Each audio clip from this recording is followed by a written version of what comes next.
Hi, welcome to D10tion, where we pretend to know what we're talking about when it comes to D&D. I am your host, Tristan the Barbarian. To my left, we have Sam of the St. Louis Bardinals, and to my right, we have Brandon keeping up with the Bardashians. God bless it. So, I'll give you 3 guesses about what we're going to talk about today, and the first 2 don't count. Are they bards? Yes! You said it doesn't count, though. Oh, yeah, so I guess you're wrong.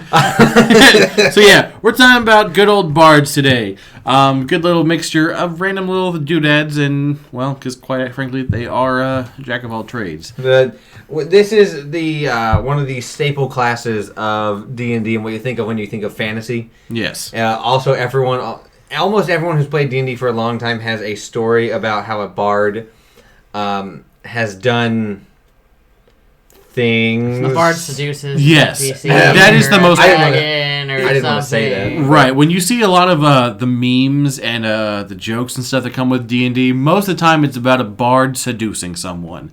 Because, again, bards are one of those things that are super charismatic. We talk about how some other people like paladins, they have charisma as like some of their more focal points and their spellcasting ability, but when you think of charisma, it's the bard. Yeah. The bards tend to be the more musically inclined, the more handsome or beautiful. The talkative persuasion. Right. He doesn't shut up. Right. It's like if a rogue had a good personality.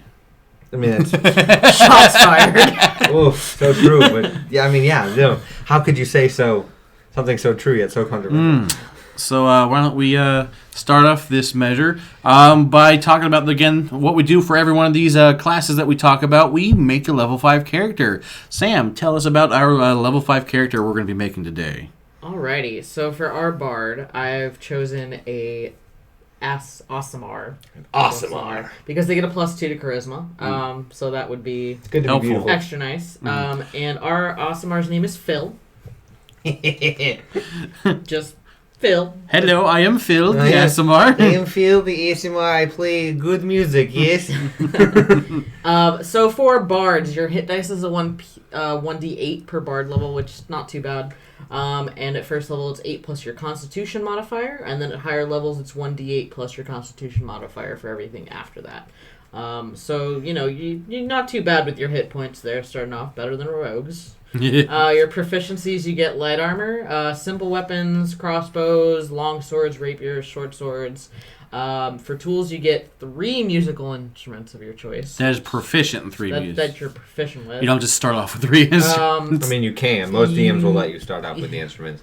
Your saving throws are going to be your dexterity and your charisma, and then you get to pick any 3 skills. Just any. There's no limitations on them. You could just be like, I want to be really good in history, insight, and nature if I wanted to. And again, this is really where you get to kind of focus what kind of bard you're looking to be. And we'll talk about the colleges in a second. But this is where you can choose, like, are you going to be a much more glamorous, like, I'm a very showy bard, or am I going to be much more of like a, for lack of a better term, a battle bard, which is going to be like where you can choose like intimidation and stuff like that, or are you going to be more of lore, where history would be much more of your focal point? Or are you going to be the bard that seduces the dragon? Exactly. So that would be what? Persuasion, deception, stealth. Yeah. Gotta sneak up on the dragon. So then you can. You seduced me. Hello. All right. I think for our 3 instruments, bagpipes are always my favorite. Yes. And then I think I'm gonna go pan flute. Not one I like. And let's go something classic. A dulcimer. Okay, a dulcimer, that works. Ding ding ding ding. I just thought this would have been a funny opportunity to make it a centaur and made it donkey, seducing dragons. No, you're too far into it. I think for our skills, I'm gonna go with performance, persuasion, and investigation. Cool. That sounds good. Staple, interesting. I like it. You're going to be really good at doing bard things, and yet being a super sleuth. So, past that, there are, like I said, many different ways to make a bard, but the most, to break how you get some of your abilities as a bard is magic through music and performance. That's a really important thing to bards. Bards you don't have to be a magic focused bard, but it's important to talk about that you get magic. Right. Well, because this is like, we're at level 1. Right out the gate, you get Bardic Inspiration. Right. This is where you can inspire others through the said words and music that bards are known for. You would use it you can use it as a bonus action on your turn, or to choose one creature other than yourself within 60 feet that can hear you. The creature gains 1 Bardic Inspiration die. Which is a D6. Which is a D6. So you can add this to one important role that you deem necessary. Right. So if you know someone's, you're like, I have a pretty good feeling that someone's going to be getting a good old spell casting. I think our barbarian is going to need a D6 for his persuasion that he's not here to kill someone. Right. And this is something that definitely goes up with leveling. You can do this once within the 10 minutes. The creature can roll the die, and of course that's in-game minutes. Mm-hmm. The creature can only have the 1 dice at a time, so you can't just like load someone up with D6s. You can't just look at someone and go bam, bam, bam, bam, bam, and send all your bardic inspiration to one person. Right. You can use this feature a number of times equal to your charisma modifier, minimum of once. You regain any expended ones after a long rest. Yeah. So right now at a level 5, they would be able to do a D8 because the dice. That's right. It's the modifier. And then with the modifier, it really depends on your charisma. So minimum of 1, maximum of 5. Right. So up to 5 times. So yeah, so once you hit that level 5, it's nice to have a D8 and then a D10 at 10th, then a D12 at 15th as you level up. You were like, sure, Mr. Barbarian, here's a D12 to add to your good stuff. Whatever you're trying to do. So this is where we level up. Yay! So through the music and magic and you just being an all-around great person at being a bard, you level up and you get probably one of the best early level options. Absolutely. And Sam, what is that? That would be Jack of all trades. Absolutely. Because there's often jokes that humans are too often a Jack of all trades because you get a +1 to everything. Right. Versus a character that actually gets a Jack of all trades thing. And this is kind of what happens with bards. They can basically add half their proficiency bonus to any ability check that doesn't already have a proficiency bonus. So you kind of at second level become half proficient with all ability checks. Right. So you're not bad at anything. Right. Now, this was something that I noticed when making a bard, because I had made a bard, and his intelligence was a 9, which gave him a negative modifier on intelligence kind of skills. Right. But with that, there was nothing below a 0. Yep. And now it's a 0 plus to anything, but that's still better than a negative. Yeah. And it makes all the difference. So it was definitely much more helpful than it kind of sounds at first. You're like, oh, okay, that's some plus and everything. And I was like, no, really. If you go with like the more interesting rolls, because again we talk about when we roll for regular player characters, we tend to roll 2 sets of ability scores stats. Yeah. We tend to pick the one that's more interesting. Like when we started playing, I had a really well-rounded set for Sorn where I would have been just fine, and then we had one that was still good, but it had like a 9, and you were like, take that one. It's gonna be more interesting. It's more interesting because you get to be a little more like you can play to that weakness, and it can make more story elements. Right. So that's something that as a bard though, because of Jack of all trades, your weakness is no longer the weakness of the party. So let's say you're not that smart, your intelligence is pretty low, but with this Jack of all trades, it now becomes something that the entire group's like, oh no, the bard has to use intelligence. Now it's, oh, the bard can use intelligence. Right. We have a good chance of surviving this. Right. Now, it should be noted that if you have negative modifiers on your stats, your skills may not have them, but your saves will. You don't get that Jack of all trades doesn't apply to saves, so you're not that lucky. Right. So let's say, like for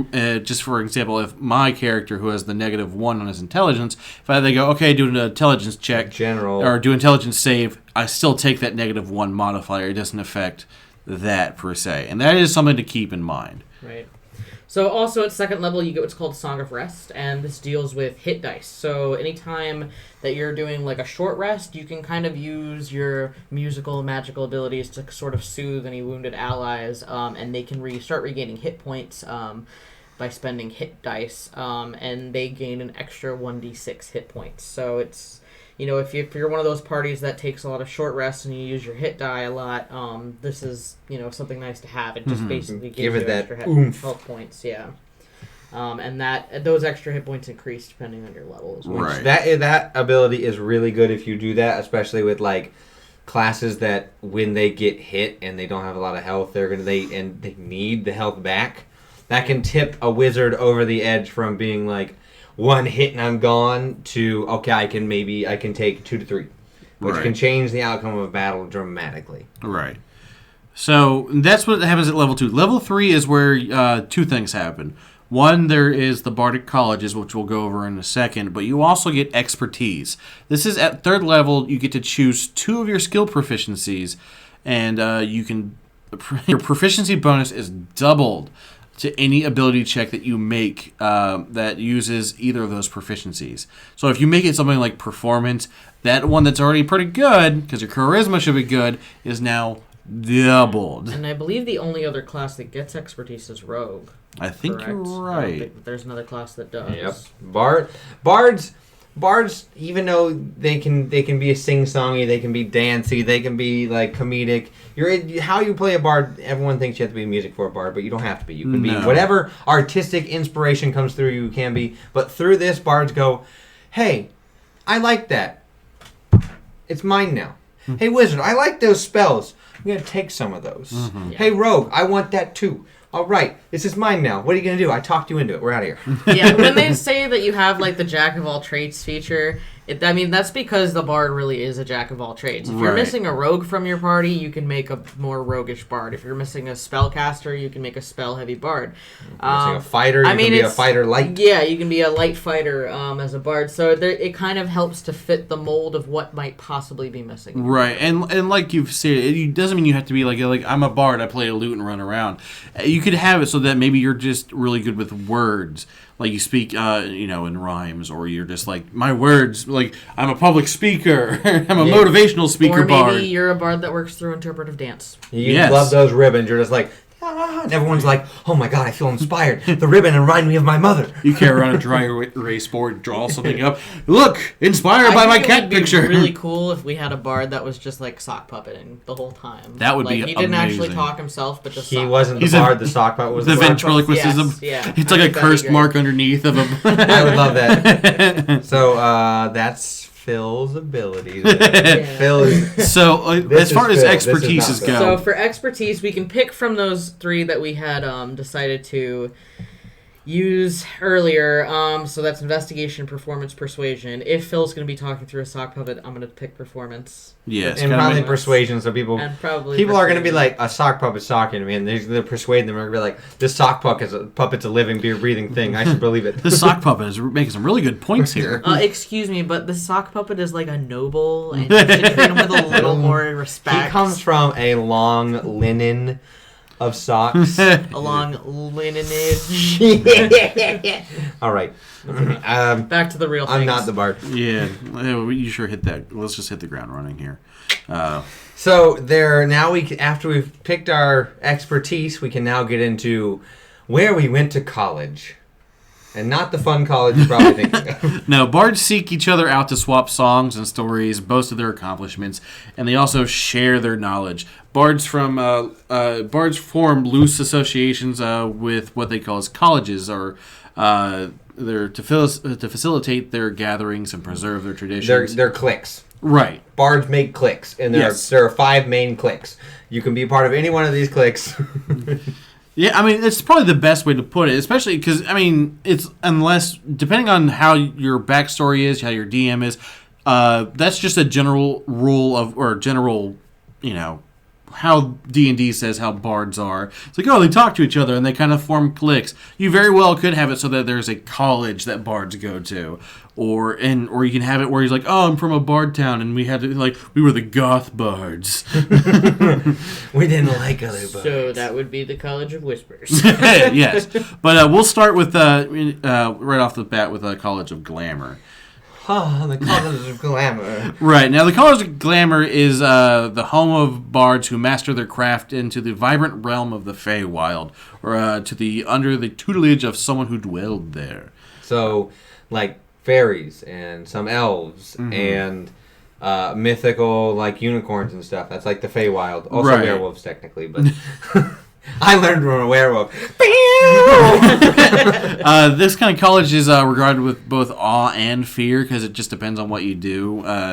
Because again, a lot of this is really imbued with very flamboyant magic and shock and awe. Yeah, and that's very much what it is. It's like a Siegfried and Roy concert. Move, lion. Exactly. That's probably the best way I can think is you want like a glamour bard. It's Siegfried and Roy. You have that the bit of the flair with also like the little bit of suspicion and fear of what is going on behind the scenes of the right. Like, they would be like what multi-classes of probably bard and ranger, so they can do some animal handling. Yep. Ultimately, they fail the animal handling check, but moving on. These bards are so eloquent that a speech or song that one of them performs can cause captors to release the bard unharmed, can lull a furious dragon into complacency. The same magic that allows them to quell beasts can also bend minds. Villainous bards of this college can leech off communities for weeks, misusing their magic to turn their hosts into thralls. Heroic bards use this college instead. They use this power to gladden the downtrodden and undermine oppressors. And this is where, because we talk about bards, and we tend to talk with them with much more of a positive note. It is to be noted that these are the same people that can be like chaotic evil, and I'm a lying, cheating, stealing son of a gun. But also, look how devilishly handsome I am. Please give me money. And look at my sock puppet. Money, please. So it is something to keep in mind, because again, when we're talking about this, we tend to put bards in a very positive light. They're a little quirky, but you can very much make a bard that is just dastardly. We all know the truth. Bards are evil. Well, all right. So this college gives you a couple of things at 3rd, 6th, and 14th level. At 3rd level, you get the Mantle of Inspiration. This is where you have, as a bonus action, you can expend one use of your Bardic Inspiration to grant yourself a wondrous appearance. When you do so, choose a number of creatures you can see, and that can see you within 60 feet. Up to a number equal to your Charisma modifier, minimum of 1. Each of them gain 5 temporary hit points. When a creature gains these temporary hit points, it can immediately use its reaction to move up to its speed without provoking opportunity attacks. So basically the bard would be like, look at how beautiful I am, and everybody's like, oh my god, you're so beautiful, I'm going to fight better for you. Yes. Look at Phil. Oh my god, that sock puppet. This guy's going to hit me. I healed. I'm running. Like, it allows it's a really good way to... Like, I keep using wizards, but because like they're kind of like glass cannons, or like a sorcerer, or someone that doesn't have a lot of AC and is being like ganged up on. Mm-hmm. It is a good way to help them stay into the fight and also get out of danger. Right. By just off the cuff as a bonus action, like oh yeah. Now, and again, with a lot of things, as you level up in general, you can also level up these skills. Like you get to 5th level, that hit points temporary to go from 5 to 8. At 10th level, it goes up to 11. At 15th level, it goes up to 14. So again, it's that very glamorous. Oh, look at me, I'm so pretty. Like, you are so pretty. We love you. So then after that's one thing you get. At 3rd level, you also get an enthralling performance. So, if you perform for at least 1 minute, using however you perform, sock puppet, ribbon dance, music, Irish jig, you can attempt to inspire wonder in your audience by however you choose so. And this happens at the end of your performance. So you have to do a minimum of 1 minute long performance, and at the end, you can choose any number of humanoids. That's important. Mm. You can't do this like a displacer beast or some sort of bear. You can't charm a bear like this. Within 60 feet, who watch and listen to all of it. They can't come in midway through. So it has its ups and downs for this. Mm-hmm. And same with the one before, up to the charisma modifier, so minimum of 1. Each target has to exceed a wisdom saving throw against your spell DC, which you have at your level and based on your charisma score and everything, or instantly be charmed by you. So they idolize you if they fail. They will literally pass your name along. This is how bards can be evil. Mm-hmm. By simply doing this and throwing performance, you pretty much make a bunch of fangirls that'll go around and be like, "Oh my God, Phil is so awesome! Like his sock puppet," and they'll spread it around, and they will stop people from coming like opposing you. They'll literally be like, "No, don't go near him. You're not cool enough for the kid." It won't fight for you, but it will like people won't punch someone else, but they'll say, "Hey man, don't go near him. He's too cool for you." And it ends after 1 hour though, or if it takes any damage, if you attack it, or it witnesses you doing something mean to its friends. Yeah. So if it succeeds, this is the coolest part. If they succeed the saving throw and they aren't charmed, they don't know you tried.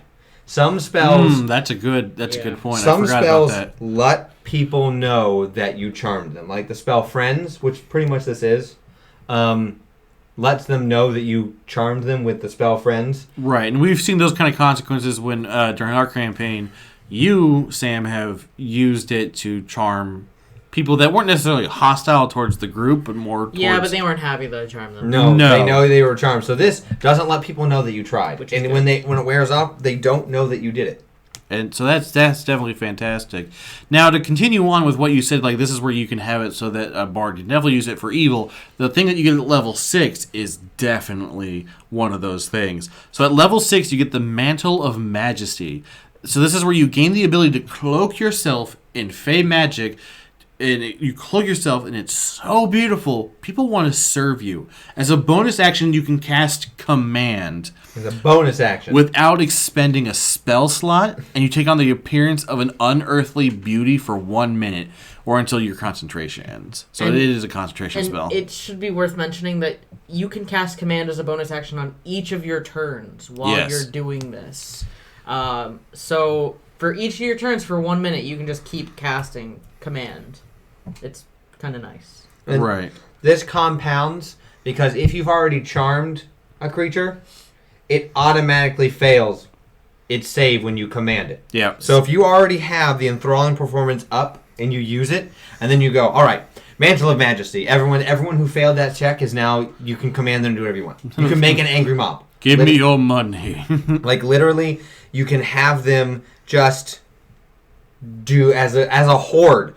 As a mob. So you can tell them to like command the basic things of command are like approach me, drop, flee from me, grovel at my feet, halt your movement. At higher levels you can do more like complex things. The base spell is it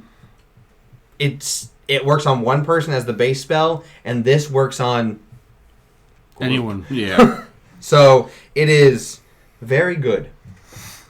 I mean, to continue on with the majesty of everything. Because, if it's glamour, it's all about the majesty of what you are. Yeah, this is definitely one of those things where Bardic colleges are pretty much what they sound like. Whatever the college is, this is glamour, and you're very pretty. I'm majestic, if you would. My sock puppet is beautiful. He has sequins. He has sequins on them. And when I do this, they change color. Ooh, Nicolas Cage face. No Nicolas Cage face. So at 14th level, you get Unbreakable Majesty. This is your appearance permanently gains an otherworldly aspect that makes you look more loving and fierce. Tyra Banks is always asking for, give me fierce. Yeah, you turn into Tyra Banks, though. Yes, you turn into Tyra Banks. In addition, as a bonus action, you can assume a magically majestic presence for 1 minute or until you are incapacitated versus concentration. So when it activates, it's up for a minute or until you knock down. Right. Easy peasy. For the duration, whenever a creature tries to attack you for the first time on a turn, the attacker must make a charisma saving throw against your spell save DC. On a fail save, it can't attack you on this turn. It must choose a new target for its attack, or the attack is wasted. On a successful save, it can attack you on this turn, but it has disadvantage on any saving throw it makes against your spells for your next turn. Now, again, this is one of those things with like, I'm gonna hit you. Oh, but you're so darn beautiful. I can't. I'll hit them instead. So now the important part is it says on the first attack. So if they hit you Yes. on the first attack, their second attack is unimpeded because they've already hit you once. But it happens again every turn. So second to next turn, they're back. They have to try again. But the disadvantage on saving throws is great because then you can charm them. Right. Right afterwards. Because doing a charm spell gives them advantage if they're hostile. If they get disadvantage because of that, that means they're rolling straight, which you have a better chance of getting that charm off in combat. Right. So that is Glamorous. the majestic glamour, and then we move to one of the more common ones, the College of Lore. Now, if glamour would be your I guess. If we're putting this into click high school terms, glamour is more like your preppy girls who can use their popularity for niceness or evil. Right. College of Lore is It's Mean Girl. College of Lore is your theater kids. Yes. Definitely through and through. Yeah, College of Lore is definitely much more closer to what people think of when they think of bards, in my opinion. Again, we talk about how there's usually at least with each class that tradition one, and College of Lore is definitely what I think of when I think of traditional bards. I mean, lore is, to break lore down, you know a little of something about everything. Right. You have big brain power. Right. This is also one of those bardic colleges that gets you a little bit extra in the spell working side of things. Right. The other one was mostly used for charming and for combat. This one is definitely the bard that isn't up in front going "Hi, Vachi." You're more mid or back, so right. you can do more behind the scenes work. Now, right out the gate of getting the College of Lore, you get bonus proficiencies. So if you weren't proficient enough, hey, guess what? You get more. You get more. 3. So that would mean a total of 6 proficiencies. Right. Right now. This is definitely where you build someone as a character. This is where a bard would be a great face for the group to do a lot of the talking, depending on which... If you didn't pick performance or persuasion at this point, or deception, or pick it now. It gives you all the chances to be proficient with a number of things, at least with College of Lore. And again, you don't have to. It depends really on the type of player you're playing. So also at 3rd level, you get cutting words. Again, this really plays into the bard being a bard. You look dumb. It hurts so bad. You remember me from high school. It's not cool. So you learn to use your wit to distract, confuse, and otherwise sap the confidence and confidence and competence from others. When a creature you can see within 60 feet of you makes an attack roll, an ability check, or a damage roll, you can use your reaction to expend one of your uses of a bardic inspiration, rolling one of the bardic inspiration dies, and subtracting the number rolled that you rolled from the creature's roll. So let's say they're like, "I'm gonna hit you. I rolled a 16, barely got you. Oh, I'm sorry. No, that's now a 5. No, it'd be more like a 10. Yeah. I rolled a 6. So you got 10 now. You miss. Right. You can choose to use this feature after the creature makes its roll, too. That's a big difference. There's a lot of things when it comes to this. You have to roll before knowing if the attack hit or what have you. This is one of those oh, you did roll that. That's a shame. I would have died if I hadn't just used my bardic die. You have to you can make it after the creature roll, but you can't, you still can't know the result. That's not. Okay, yeah. You can't know what the DM, but if the DM says, that's a 17, you can go, oh, your AC is 17. The attack has not hit yet. We don't know if it succeeded because of any other modifiers, but you can say I'm going to do it. If you know that they have a plus, if you're fighting something that has a +6 to its hit, that gives it a 50-50 chance if it rolls a 10 to beat someone's AC if they only have a 15. So you're going to go using it on that thing. So it's a good way to hinder. If you're trying to sabotage, especially out of combat, this is really good. Most people use it in combat, but you can use it out of combat. So if someone's chasing you, and you just did a sweet jump over something, and they also have to do a sweet jump, you can cutting words, and they might go, "That wasn't very nice." Now, this it should also be noted that the creature is immune if they can't hear you or if they're immune from being charmed. So again, this is where a bard needs to be heard for some of the stuff to happen. It has to be able to be like, you're ugly. It's like, I can't hear you. You're like, that didn't work. Now, noted. It doesn't say you have to understand the language. Valid point. You're literally using your internal bardic magic to just impose your anti-will on them. I don't understand you, but I think I understand when I'm being insulted. You didn't mean to me. So at level 6, you get additional magical secrets. Now, this is what Sam was talking about, getting more spells. And this is kind of the cool thing about the bards, too, is because you get more spells, but they can be from any class. Mm-hmm. So they're not restricted to bard class. And Brandon hates it. Which is very nice. That is... It's cheating. So it's like... You can, if you really wanted to, you could pick, like, a paladin spell, like Smite. Because it says any class, and Searing Smite is a spell. Mm-hmm. So you could be a bard just going, click, now my sword's on fire. Like, right. What are you doing? So, yeah, it's crazy. Yeah. If you depending on if you know spells or if you take time to look at the spells and any spells you want to learn, it's 2 spells, so make them count.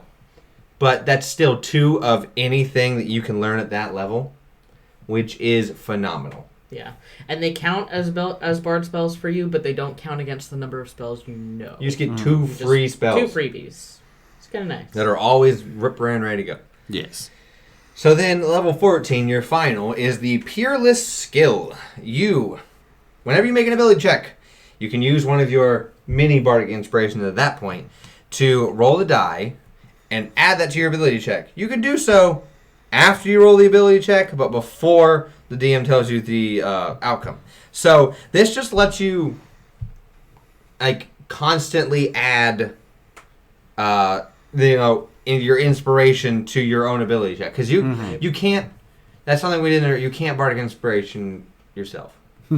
You're already a bard. You're already inspired. You are the bard. But I inspire myself. Now you can. I don't need to impress other people. I'm impressive myself, and now I get my own inspiration on this, which is great. Because most of the time, the bards if anyone in the party is going to fail on something in this type of situation where I'm able to give inspiration to everyone else, it would be me, the bard, who would fail, because I don't get that. I don't get that addition unless it's something I'm good at. So that is a really good way to balance out anything that at this point with your 6 skills and everything else being a jack of all trades. If there's anything that you're really bad at still, this is your way to get good at that for a little bit of time. So that's the College of Lore. That one's right. The College of Lore is definitely one of those things where it's I don't want to say middle of the road, but with the most ability to really fine tune to some degree. If none of the other colleges really fit what you want, Lore has a good option to give you the proficiencies and the things that you think you want, like specifically, as well as more spells. So it kind of it's like, though it's more narrow in some ways, it's much more freedom in other ways. Versus like with Glamour and some of these other ones, you're like, I'm super majestic, and that's your whole thing. That's your whole thing. Now, the College of Lore is, well, I'm really good at persuading and being performance, and I really know Arcana. Oh, I'm also really good at nature and survival and medicine, and all these other things I'm pretty decent at. So it's like, what don't you know? Right. So, and now we're going to get back more to something that's a little bit more focused, which is the College of Swords. Now, this is where, again, people... battle bards! The battle bards. This is where, instead of using necessarily like music and speech, this is where bards, they can also be called blades, which is kind of funny. Yeah. I'm a blade. No, you're a person. This is where they entertain using daring feats of weapon prowess. This is where they, perform things like sword swallowing or blade juggling. Knife throwing. You're a carny. Right. Well, or a mock combatant. So it's reenactments. Like, look at those bards fighting.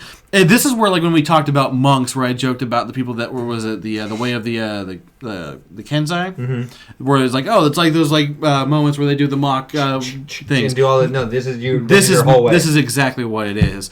It inspired this kind of thing, though. This is where D&D says these are the ones that maybe be more led to double lives, and this is like you said, circus or carnies. This is where they might use the cover of like, look, I'm a circus performer, but by night my nefarious deeds are afoot. Of baking cookies for children. Oh, those damn nefarious deeds of baking cookies for children. I mean, it's also, that's the evil, funny side, but you can also be like, I'm a carny by day, but by night, it pretty much says bring justice, so you turn into Bardman. It's literally what you are. You're just Bardman. I go out and save the town as Bardman. Right.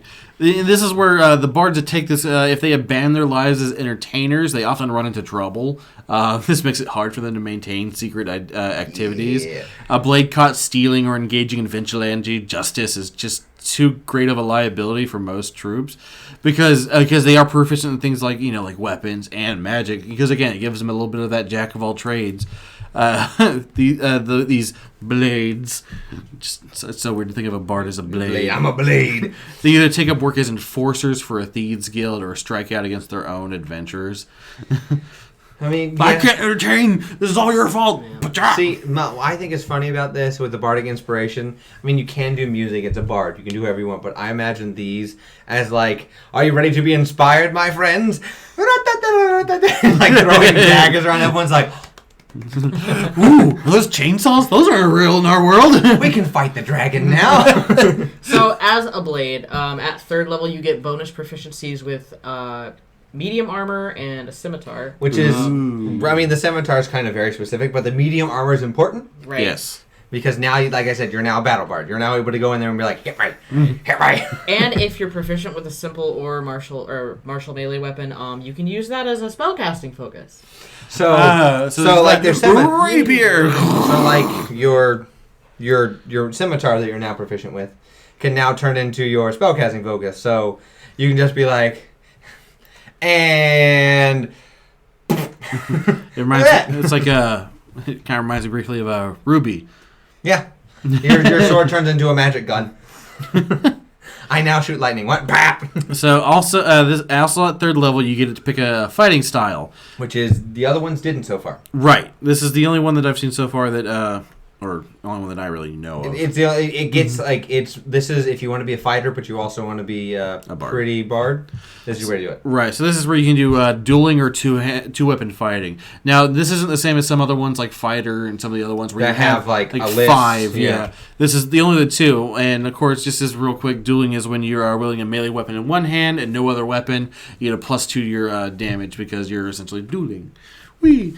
And 2-weapon fighting is when you engage in 2-weapon fighting. You can add your ability modifier to the damage of the second attack, which you usually don't. So if you were like wielding a scimitar in one hand and a dagger in the other, your modifier would be on the scimitar, but then your dagger would be a backup and would just do a flat roll. Yeah, and with this you get the modifier. So it depends on how battly you want your bard to be. Yeah. And at level 3, after you pick your fighting style, you get the blade flourish. It's a lot at level 3. Right? Oh, you level 3.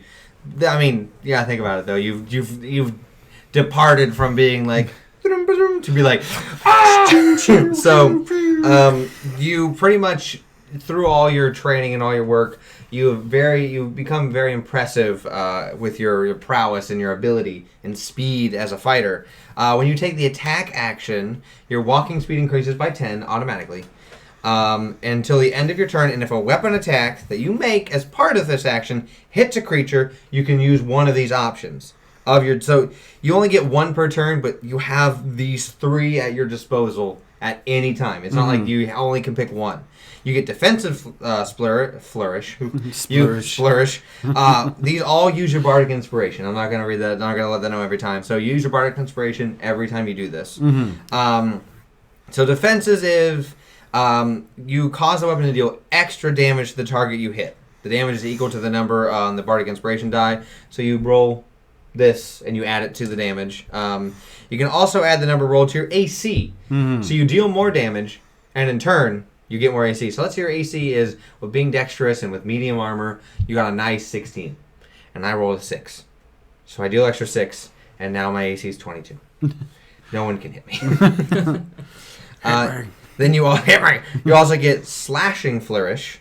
You can deal extra damage to your target you hit and to any other creature of your choice that you can see within 5 feet. So if there's people around you, go swing and hit multiple. See, and I really like that one because that's always one of those things especially when you're playing. It's always the one thing you really want to do. You want to be like, well, I got 3 people in front of me and I got a big old weapon. Why don't I just go whee? Yep. And the damage, you don't deal your original attack damage to the second person. You deal the damage die. Mm-hmm. And then the final one is the Mobile Flourish. So extra weapon damage equal to the die roll again. You also push the target to 5 feet away from you, plus a number of feet equal to the number of the roll that you die. So if I roll 6, I roll 1 right there. So he technically gets pushed 6 feet away. Yeah. Because 5 plus 1. So and you can immediately use your reaction to move up to your walking distance, unoccupied space within 5 feet of the target. Right. So let's say you do push him 5 and then you roll a 5, so he's 10 feet away. If you have walking distance, or actually you can just move your walking distance, you can just go to them. So it's pretty much like you hit them away, you're backing them up into a corner. Right. You're controlling their movement, which is good because if the barbarian's like, I'm over here. Okay. He's over there now. So, and there's 2 more quick things. At level 6, you get an extra attack, which is exactly what it sounds like. Which is really good for a bard. Yes. You don't get that normally. Right. And then at level 14, you get Master's Flourish. This is whenever you use a Blade Flourish option, which we just talked about, you can roll a d6 and use it instead of expending a Bardic Inspiration die. And there's the trade-off, because at that point, your Bardic Inspiration is a higher die. Right. But this guarantees more Bardic Inspiration to give, like, bing! And then I can still do this without getting rid of my Bardic Inspiration. All right. So what's the next one? It would be College of Valor. Which, Aha! or as I like to call it, the Paladin type bard. How dare you! Right, these bards gather in mead halls or around great bonfires to sing the deeds of the mighty, both past and present. They travel to the lands to witness the great events firsthand and to ensure that memory of those who don't. Let's try that again. The foes that fall? Yes, there we go. Words, I know how to use them. They use their songs. They inspire others to reach the same heights and accomplishment as other heroes. So, and here's another one that gets you a lovely little thing of bonus proficiencies at level 3. So you gain the proficiency in medium armor, shield, and martial weapons. So this opens it up from just a scimitar to any martial weapon, which is a pretty good list. Right, so this is another version of a different type of battle bard. This is a different battle bard. There's the battle bard that's all about, like, quick speed and, like, ha-ha-ha, and I control the battlefield. While this one is more about being, like, the... It's combat, but not like... It's kind of like a combat buff, which is why I said the paladin type bard. Right, whereas swords was the one you were doing it, this one is to inspire the warriors to be more warriors. It's like but you're not terrible at being a warrior yourself. Right, this is like the guy from Mad Max who's on the giant flaming guitar. So that's what you get, and then you also get combat inspiration. Mm-hmm. So you learn to inspire others in battle. I think it's interesting that this hits its own like little thing, because most of the time bards do that anyways, but this is like its whole thing. Specifically. A creature that has a bardic inspiration die from you can roll that die and add the number rolled to weapon damage roll it just made. Mm. So normally you can't add that to damage. You only add it to the attack and things like that. So this allows it to deal more damage, which is good. You want to give it to your barbarian. Hit harder, my friend. Right. And alternatively, when the attack roll is made against a creature, it can use its reaction to add the number to its AC. Mm-hmm. So that pretty much gives the bardic inspiration 2 more uses. Yes. So I can either hit harder or get hit less. Right.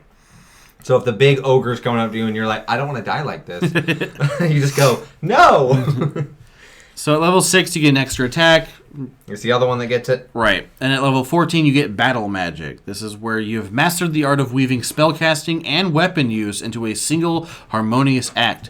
When you use your action to cast a bard spell, you can make 1 weapon attack as a bonus action. So that's pretty good because other spellcasters can't really do that. So you can be like, I'm going to use my because it just says a bard spell. So anything from the bard spell list. So Tasha's hideous laughter. And then ha ha ha whack. So it gives you more ability to.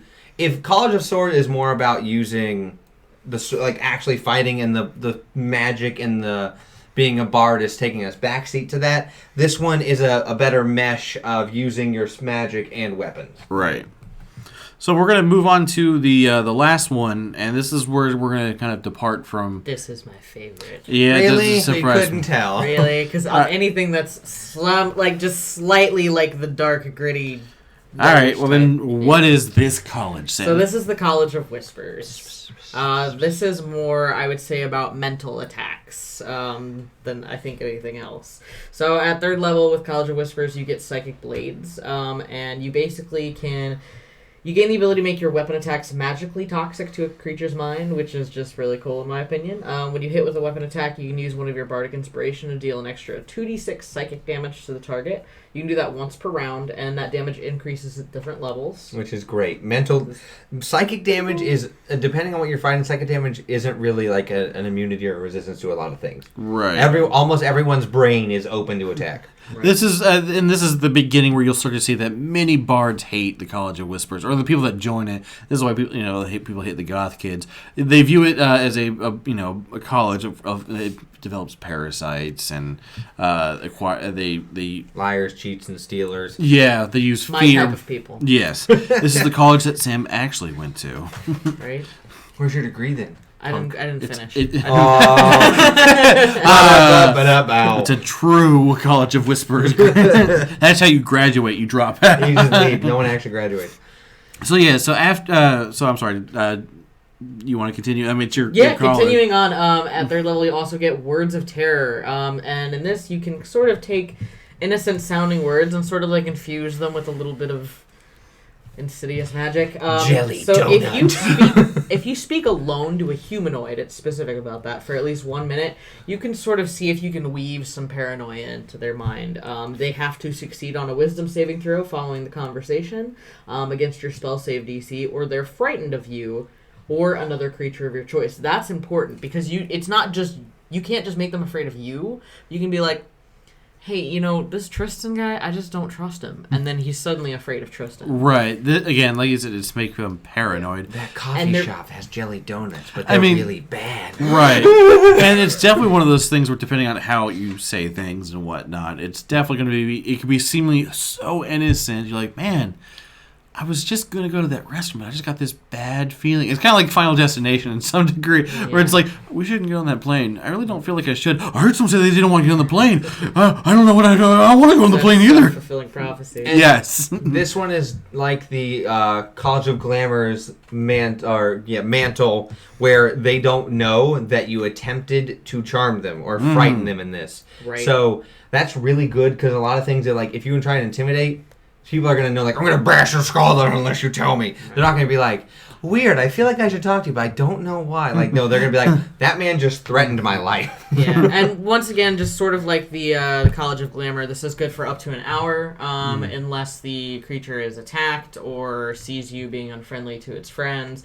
So, I mean, a good example, like, though, of a good use for this is, let's say you're just trying to get a guard away from a door for an hour. You could sort of scare him away if he fails to save. So you can just let him know maybe the door isn't the safest place to be. And then at 6th level, you get Mantle of Whispers. More mantles. Where you can basically, like, steal somebody's identity a little bit. I want to be Tristan now. When a humanoid dies within 30 feet of you, you can magically capture their shadow using the reaction. It's terrifying. And you can retain the shadow until you use it or you finish a long rest. When you use the shadow as an action, and when you do it vanishes, basically transforms into a disguise that appears on you, and you now look like the dead person, but they're alive.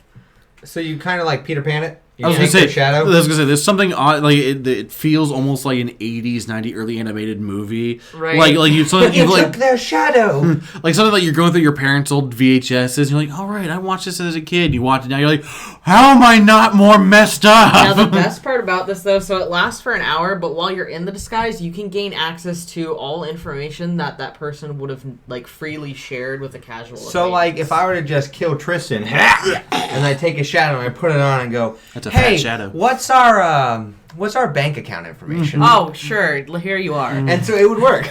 So, Right. but that's just an example of if, let's say you're in a town where the noble has a bookkeeper and you want the information, you can kill the noble, get the information from the bookkeeper, go to the bank, or whatever place is holding the money and go, I have the information now. I'm the noble.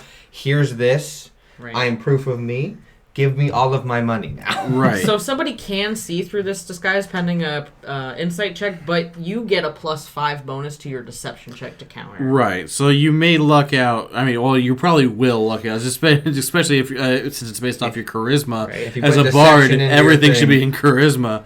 But it is possible, maybe Sam looks at you and goes, Tristan, you're not eating. You're not Tristan!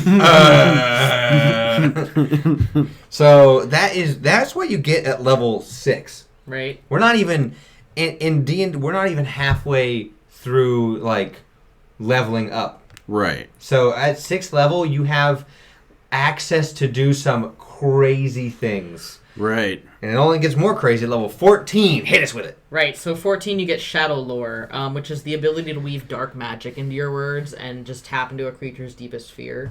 You can magically whisper a phrase that only one creature of your choice within 30 feet can hear. They have to make a wisdom saving throw. They automatically succeed if you don't share a language or if they can't hear you, so that's important. That one you have to share language. You have to share language. Upon success, your whisper sounds like unintelligible mumbling, so they don't really know what you were trying to do, but it doesn't really have an effect. But on a failed, they're charmed by you for 8 hours, or until you attack it, damage it, or force it to make a saving throw.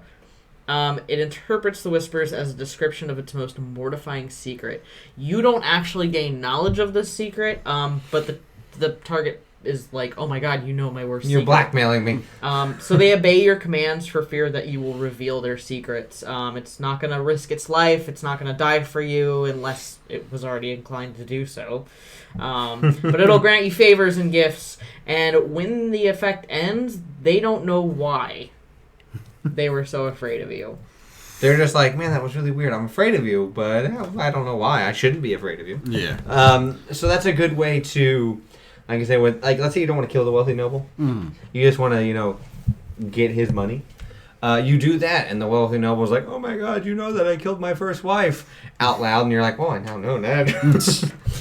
But so those are the different colleges. So what are we picking for? Which one were Let's do glamour, so that the sock puppet is the most inspirational. He's got his own coat and cape.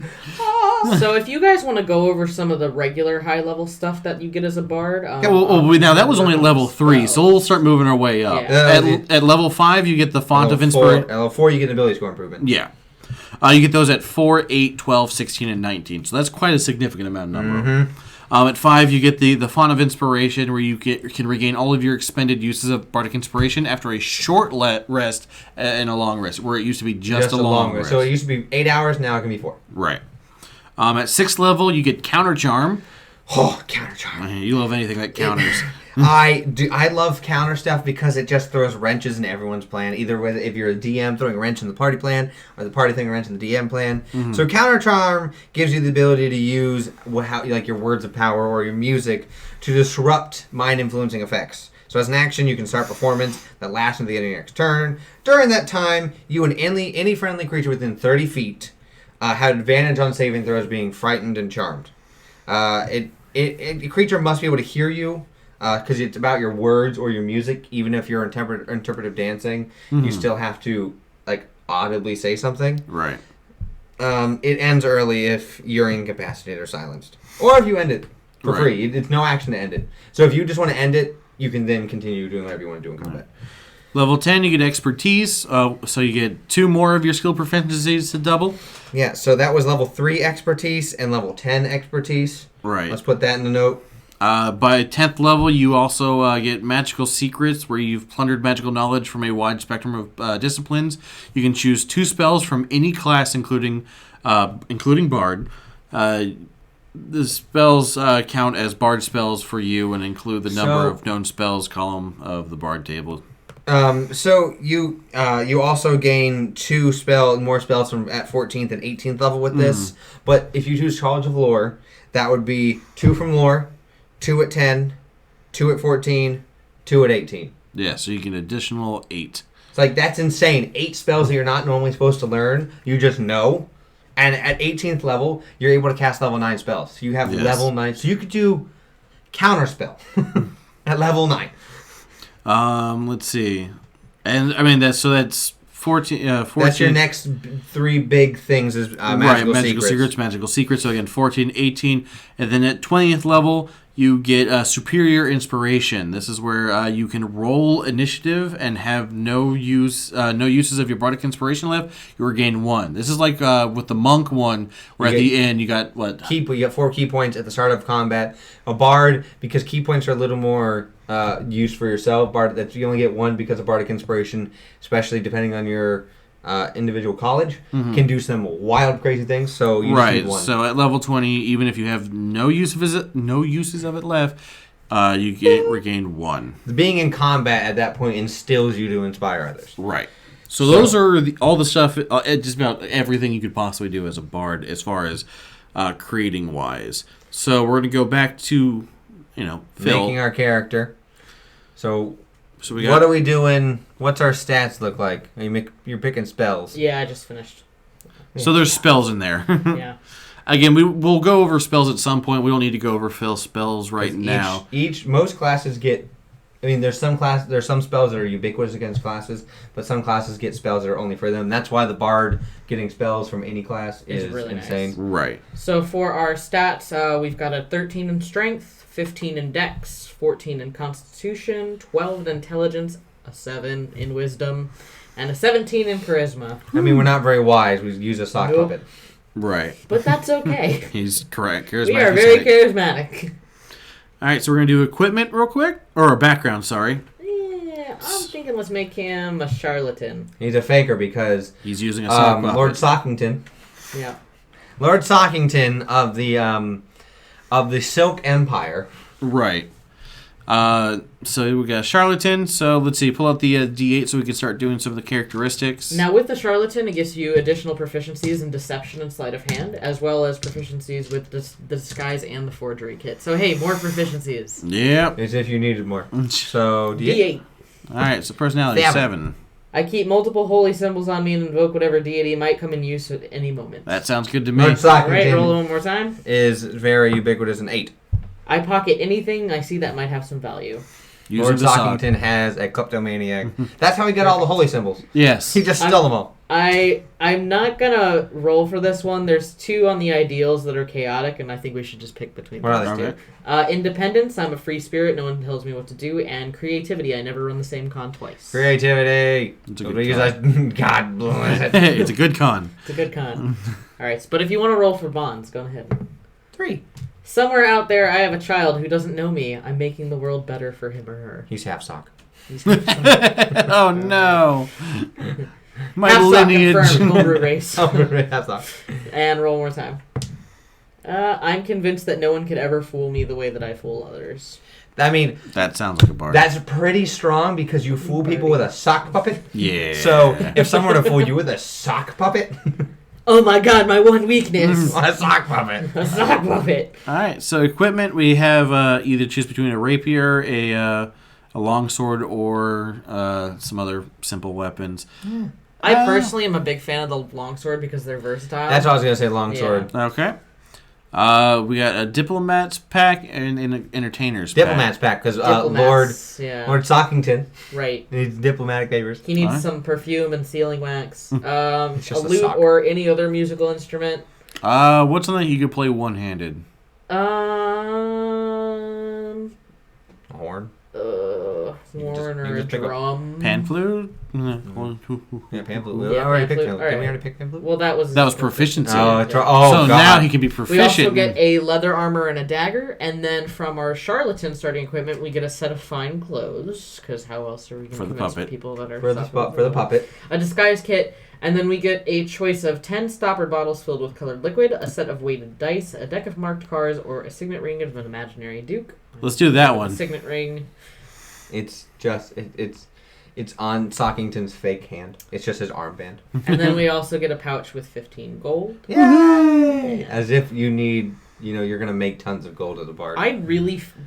Phil will probably be in a campaign at some point. You like Phil? I like Phil. Well, hey there. All right. So now that Phil is complete, that finishes up pretty much us talking about good old bards today.